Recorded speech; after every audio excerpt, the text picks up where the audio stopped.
Today, we are going to take a look at one very simple concept that will help us to determine how well we are doing with our money. Are you a financial superstar or are you doing just so? Let's find out in the video today. Hello and welcome. My name is Peter B and I welcome you here at My First Million, where we are achieving our financial goals together. Today we are taking a look at how well we are doing with money. How well are you doing with your money can be simply found out with the following concept. And the concept is called the 50-30-20 rule. So basically, this is a rough estimation how much of your net income should go towards essentials, how much toward discretionary expenses, and how much toward your future. Or in other words, 50% of your money, of your net pay, should be spent on your needs. 30% should be spent toward your wants, and 20% should be going into your savings. So this means if you have $100, $50 you're spending for your essentials. $30 you're putting them to whatever you want to buy or spend your money on. And then $20 you should take them and put them toward savings, which you then can use to put them into investments. So here is how the allocation looks like. 50% needs, 30% wants, 20% savings. So now the question is, what are those three things? So first, the 50% needs are basically all the essential expenses that you have. Or in other words, things that you need for your life that you cannot live without. This could be housing, for instance, either your rent or your mortgage. This could be utilities, like water or electricity, groceries for your food, basic transportation costs that you need for your living. Could be like a basic insurances, like health insurance or medical insurance, or in general also medical expenses. And if you are in debt, maybe it also your needs are the loan payments that you need to do. Then 30%, as said before, goes towards your wants. So this is basically all the discretionary expenses that you have. Or in other words, the non-essential items that you might want, but that you don't necessarily need for your living. This could be, for instance, dining out in a restaurant. It could be entertainment, either like going to the movies, going to concerts, or entertainment at home. It could be hobbies and leisure activities that you spend some money on. It could be travel and vacations. Then it also can be non-essential purchases of items, like luxury items, or maybe if you buy a lot of shoes or clothing, then there's money that you spend toward fashion. Or like your makeup is most likely not an essential expense, unless it's a necessity for your job. But then we are already at the discussion, what is really essential and what is actually just discretionary. For example, for your house, for your home, you need a home to live in. But how big of a home you really need? So there is already then the discussion going, what is really essential, what is not essential. If you're just one person household, basically you can argue like one room, one kitchen, one bathroom is enough. However, if you have 2 or 3 rooms or more than one bathroom or a big living room, this probably already goes into non-essentials. The same maybe for a car.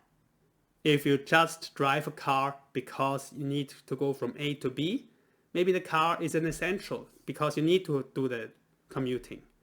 But if you drive a more luxury brand, like a sports car, and have therefore a little bit higher expenses, at least a portion of these essentials are going towards discretionaries.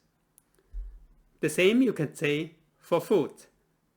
For example, if you buy a salad, is just a salad the essentials?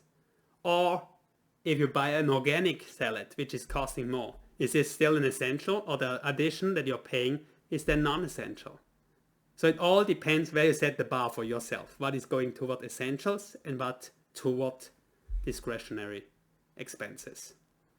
Then the third area, 20% of your net pay should go into savings. Or in other words, it should go into your future. So meaning the future, this is the money that you want to live off when you are retired at a later stage in your life. So usually you put them towards investments, which are your retirement contributions.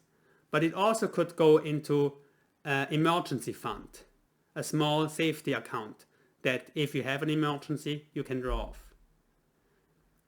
But also here it's not always very clear what is going to the future or what not.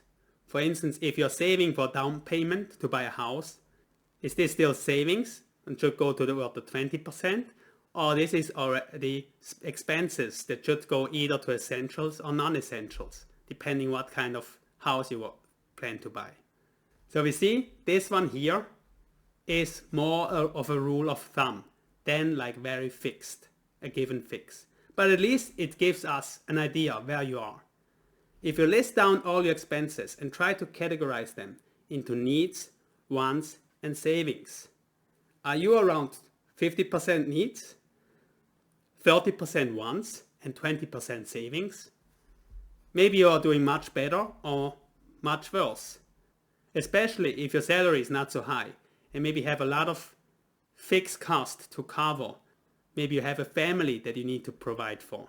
Maybe the 20% savings seems very hard to achieve. Other people maybe with a nice salary but maybe are still living in a single household and don't need much for living. They might achieve a much higher percent than 20%. So for me, this is only a rule of thumb that you can take into consideration. However, at least it gives you some idea how well you're doing financially. Especially if you stretch it out toward a longer period of time. You want to be roughly at least doing as good as suggested. So if you're saving less currently and spending too much, then maybe you want to find ways to increase your savings rate so that you don't jeopardize your future based on the current expenses. So if you're in a situation where you can hardly live from your salary, maybe you need to find ways to increase your salaries. Of course, this is easier said than done. If you have a spending habits that you spend maybe much more than 30% on your wants, maybe you want to take into consideration to cut back and do better in the future. So cutting back, how could something like this look like? Usually it's very hard to cut back on your needs because these are your essentials. But sometimes you find better or cheaper alternatives. Maybe you find a way to save electricity, or another thing could be that you find a cheaper insurance which cover the same needs that you have for your insurance coverage. Another way could be that, for instance, for schooling expense for your kids, maybe you can apply for scholarships and get some coverage there. So as a result, maybe you're still able to cut a little bit back on your needs. But usually that's a very hard endeavor. However, it should be very easy to cut backs on your wants, because these are non-essential.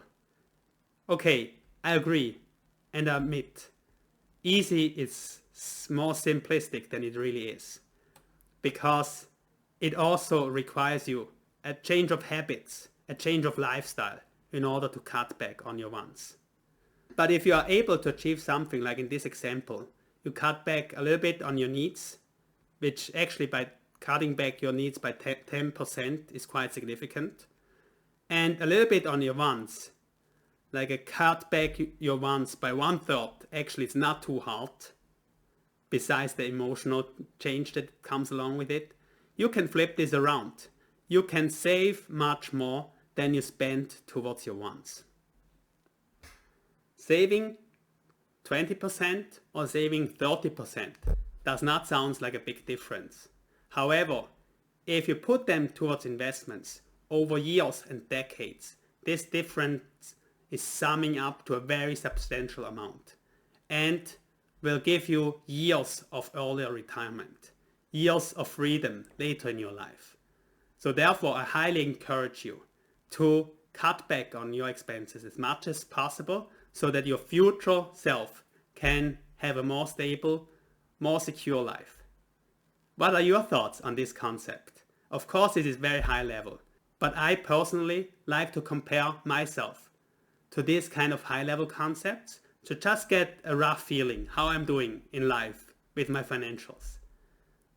Please share your thoughts in the comments below. Thanks a lot for joining me today. I look forward to seeing you in the next video, and especially I look forward to seeing you winning financially.